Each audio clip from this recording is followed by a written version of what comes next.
primer video desarrollé algunos puntos que consideramos importantes de la obra y de la vida del cardenal Newman, por qué es importante y relevante hoy, por qué lo queremos conocer. En los siguientes 2 videos voy a desarrollar su vida. Una primera mitad en este segundo video y una segunda mitad en el tercero. Conocer la vida de Newman es muy importante. Fue un santo, así que es una vida muy edificante.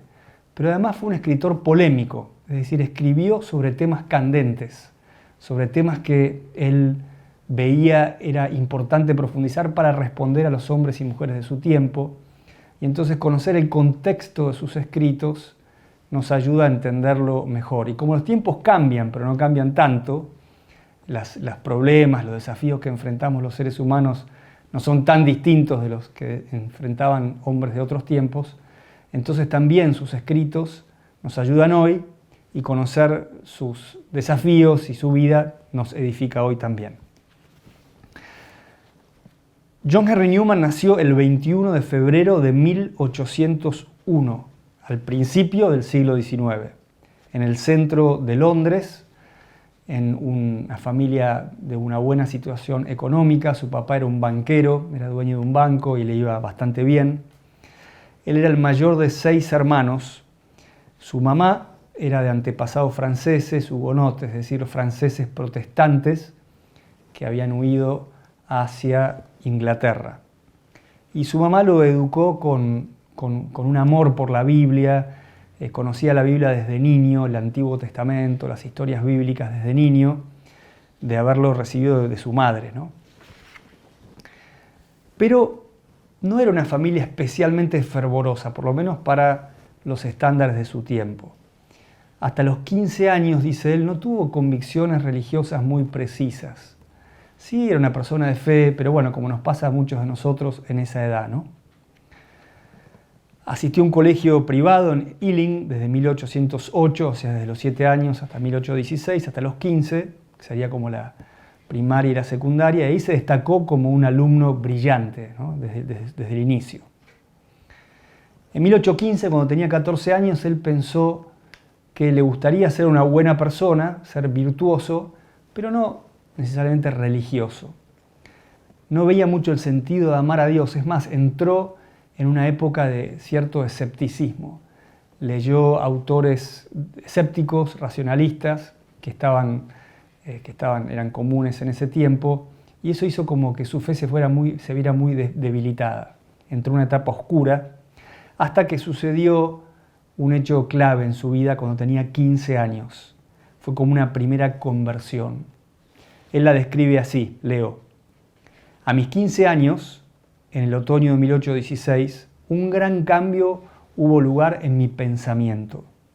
Caí bajo la influencia de un credo definido y recibí en mi inteligencia impresiones de lo que es un dogma, que por la misericordia de Dios nunca se han borrado ni oscurecido. Es decir, a los 15 años tuvo como una gracia de creer que el cristianismo es verdad.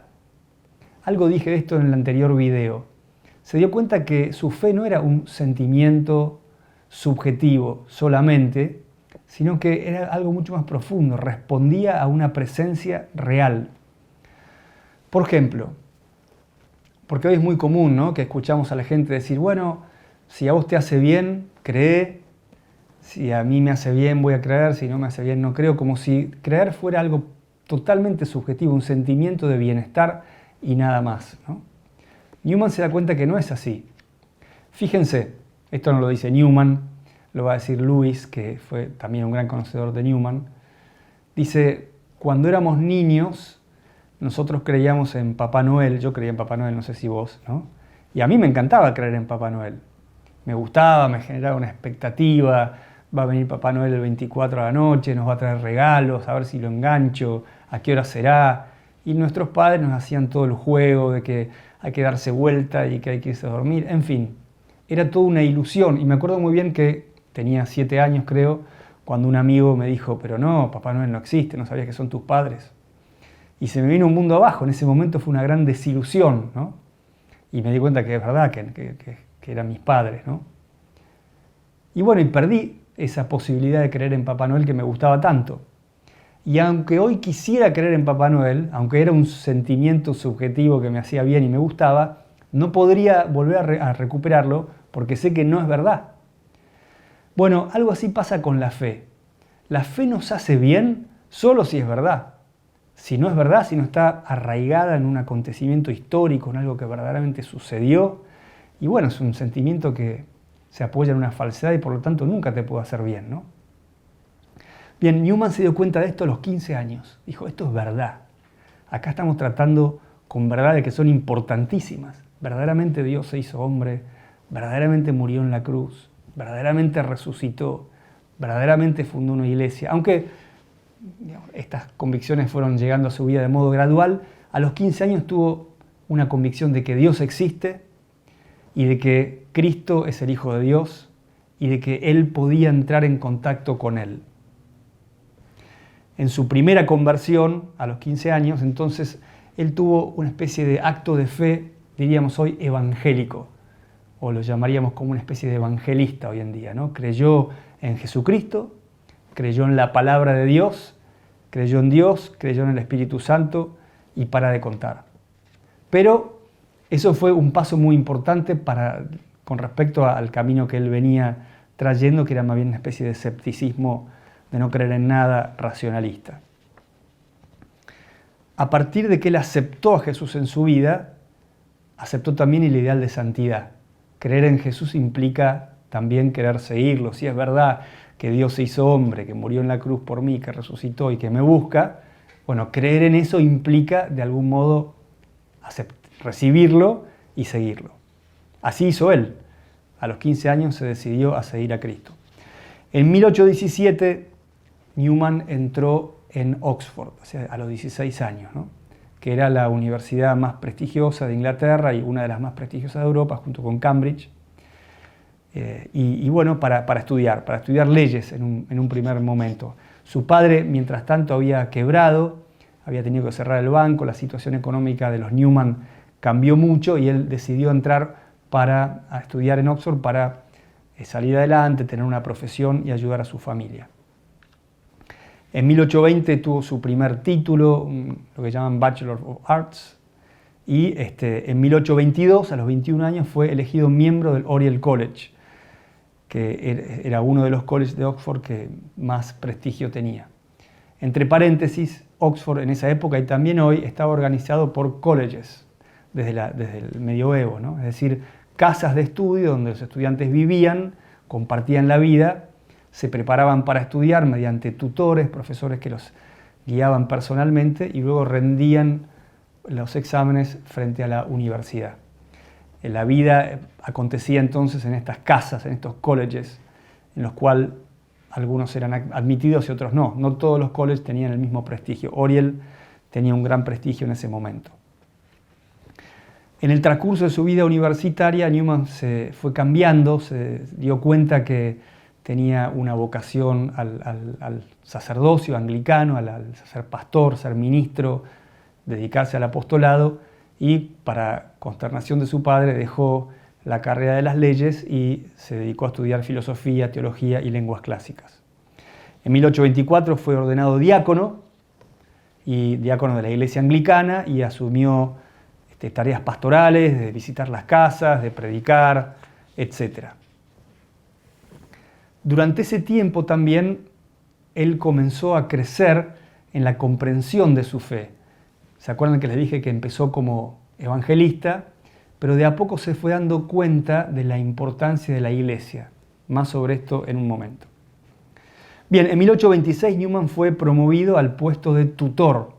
Es decir, no solamente era miembro del college, sino que a los 25 años fue encargado de enseñar y acompañar a los alumnos que llegaban en sus estudios. Y este era un trabajo también que era pastoral, no solamente intelectual. Los acompañaba, les enseñaba a estudiar, les daba libros, les recomendaba ensayos, pero también se ocupaba de su vida espiritual. También, entre paréntesis, Oxford en ese momento era solo para varones y era confesional, es decir, había que ser anglicano para poder estudiar allí. Más adelante, bueno, incorporaría a las mujeres y hoy es una universidad secular. pero en ese momento era una universidad religiosa. Entonces el tutor tenía también la misión de alguna manera acompañar a los alumnos en el crecimiento en la fe.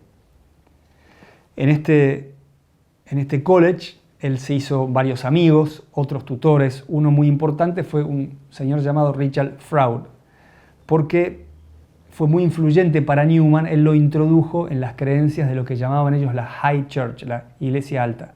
La Iglesia Alta era como el grupo dentro de la Iglesia Anglicana que creía en los sacramentos, creía en la jerarquía, tenían obispos, tenían sacerdotes, tenían misa como ellos la entendían, y de alguna manera se sentían los herederos de la Iglesia Católica primitiva.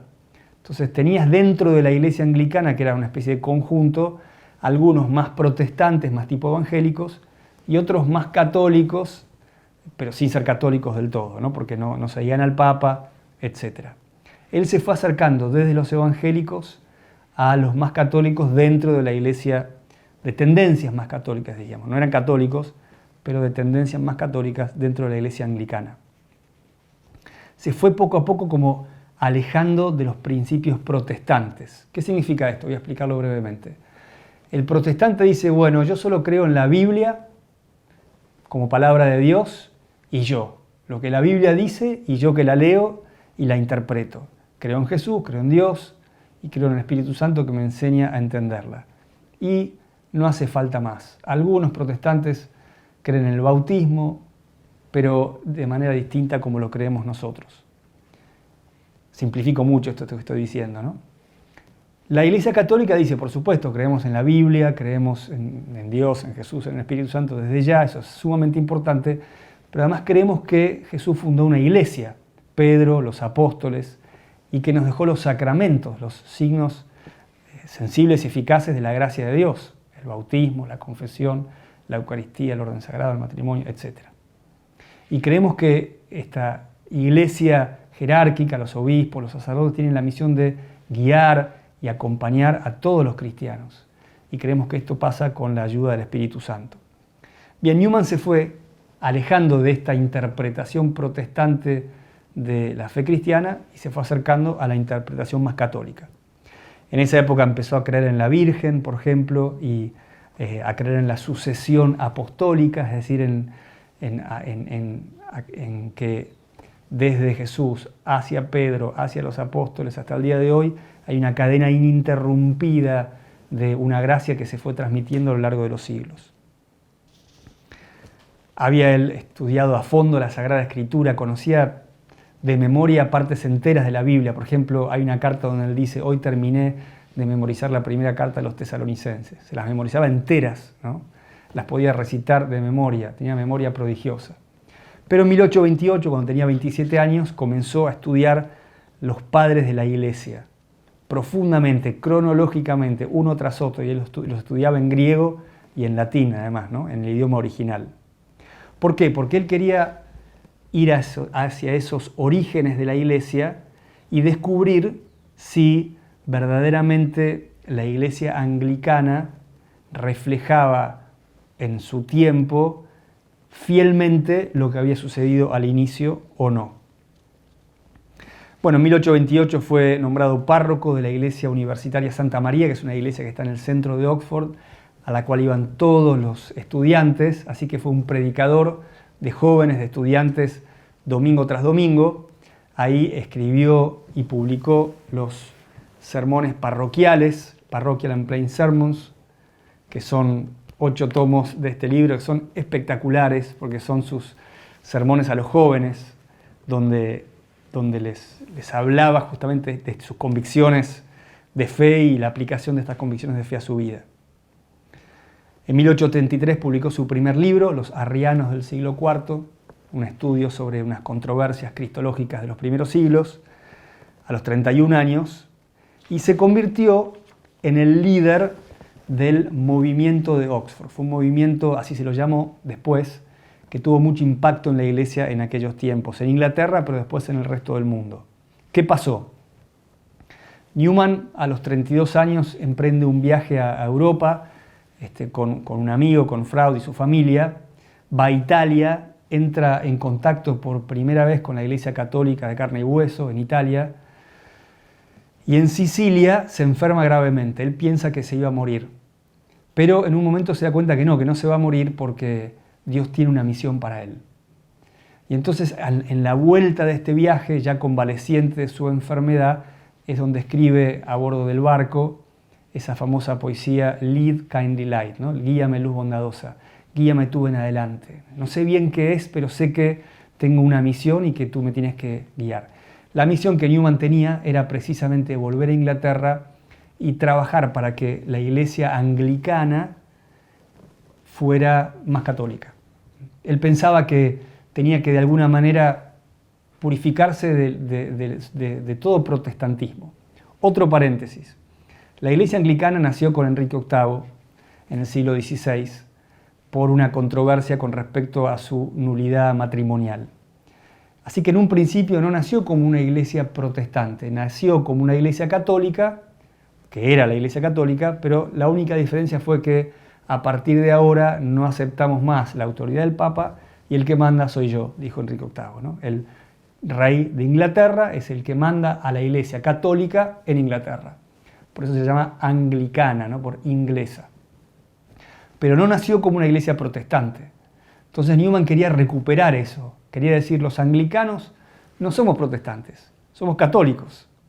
Nada más que nos diferenciamos de los romanos, de la iglesia católica romana, porque no tenemos todos esos excesos que los romanos han añadido a lo largo de los siglos. Él decía, la iglesia católica tiene como tres grandes ramas. La iglesia anglicana en Inglaterra, la iglesia griega o rusa, la iglesia ortodoxa, y la iglesia romana en Italia y en el resto del mundo. Las tres son la iglesia católica, pero la iglesia anglicana es la que más fielmente refleja la iglesia de los orígenes. Ninguna de las tres es protestante. Esa era un poco su idea en ese momento. Quería luchar por desprotestantizar la iglesia anglicana. Dice en 1833 que sus ideas, dice más adelante que en 1833 estas eran sus ideas. Dice, el primero era el principio del dogma en esa época, ¿no? Mi batalla era contra el liberalismo y por liberalismo entiendo el principio antidogmático y sus consecuencias. Desde los 15 años el dogma ha sido el principio fundamental de mi religión. No conozco otra. No puedo hacerme la idea de otra especie de religión. La religión como mero sentimiento es para mí un sueño y una burla. Sería como haber amor filial sin la realidad de un padre, o devoción sin la realidad de un ser supremo. Primero. En segundo lugar, dice, yo tenía confianza en la verdad de cierta enseñanza religiosa definida, basada sobre los cimientos del dogma, saber que hay una iglesia visible con sacramentos y ritos que son los canales de la gracia invisible. Creía en la iglesia. El tercer punto, mi opinión negativa sobre la iglesia de Roma. Es decir, en esa época yo era católico, pero no creía en el Papa. Simplificaría yo ahora para explicarlo. Mantuvo Newman los dos primeros puntos durante toda la vida y el tercero fue cambiando. Tengo que apurarme, lástima porque tengo mucho para decir, pero resumo. En 1845 Newman se convierte, se hace católico. ¿Por qué? Porque el estudio de los padres de la iglesia, que él había hecho profundamente y que volvió a hacer, lo convenció de que no era verdad lo que él pensaba, que la iglesia católica romana era la que más fielmente había conservado y desarrollado lo que la iglesia católica había recibido de Jesús y de los apóstoles. Se retiró a un lugar apartado, en Littlemore, tuvo un par de años ahí sin enseñar, casi llamado al silencio, dedicado a la oración y al estudio.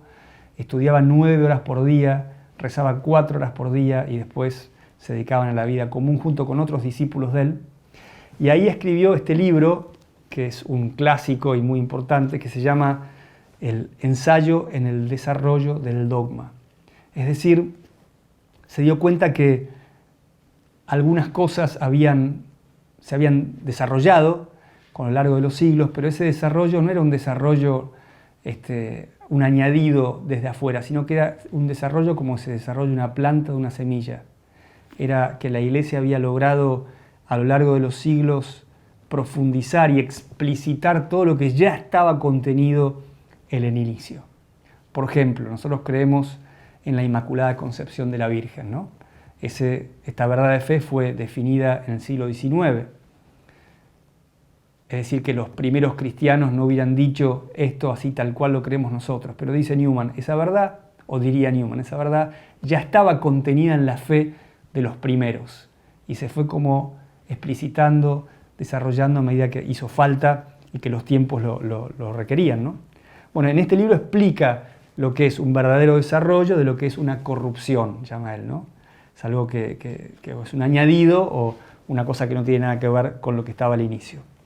Bueno, al terminar este libro, él se convierte, se hace católico. Este fue un paso enorme para él, porque hacerse católico en Inglaterra de su tiempo era caías en el ostracismo social, es decir, tenía que dejar Oxford, que era confesional, no podía enseñar más, tenía que dejar todos sus amigos, y fue tratado como un traidor, porque él había comenzado el movimiento de Oxford diciendo que iba a trabajar para hacer que la iglesia anglicana fuera más católica, pero nunca como la romana, y finalmente se convirtió él. Entonces los que lo seguían quedaron medios confundidos. Fue una época muy dura para él. Sin embargo, se convirtió porque vio que esa era la verdad y que quería seguir la verdad. Antes de morir, Newman va a decir, yo nunca he pecado contra la luz. Nunca he pecado contra la verdad. Cuando vi que la verdad era la verdad, siempre la he seguido sin importar las consecuencias. Comenzó a leer libros católicos, lo ayudó mucho a la lectura de San Alfonso María Ligorio y otros sacerdotes con los cuales entró en contacto en ese tiempo. Y finalmente, dio el paso, fue recibido en la Iglesia Católica por el padre Domenico Barbieri, que después fue beato, y comenzó una segunda etapa muy distinta de la primera. La primera etapa fue sobre todo en Oxford, en el ambiente académico, con estudiantes, gozando de un prestigio académico muy grande, un gran profesor, un gran predicador. La segunda etapa tuvo que pasar por la cruz de la soledad, pero eso lo voy a desarrollar en el siguiente video. Te dejo entonces preguntas para el círculo. ¿Has tenido alguna vez alguna crisis en tu fe? Así como Newman tuvo su crisis en su fe a los 14, 15 años. ¿Alguna vez tuviste una crisis de fe? ¿Cómo la podrías describir si te pasó? Quizás no te pasó, excelente, pero ¿alguna vez tuviste así dudas sobre tu fe? ¿Cómo saliste adelante? Segunda pregunta. ¿Qué lecturas o personas o acontecimientos, hechos, te ayudaron para superar esa crisis? ¿Cómo saliste adelante y gracias a quién? 3. ¿Has tenido que enfrentarte a algún amigo o algún grupo de amigos por mantenerte firme en tu fe? Newman tuvo que renunciar a todos sus amigos para mantenerse fiel a la verdad, ¿no? Luego recuperó muchos después del tiempo, ya lo voy a contar, pero fue un paso difícil. ¿Te pasó algo así? Que tuvieras que de alguna manera dejar de lado personas o posibilidades porque sos católico. Muy bien, nos vemos.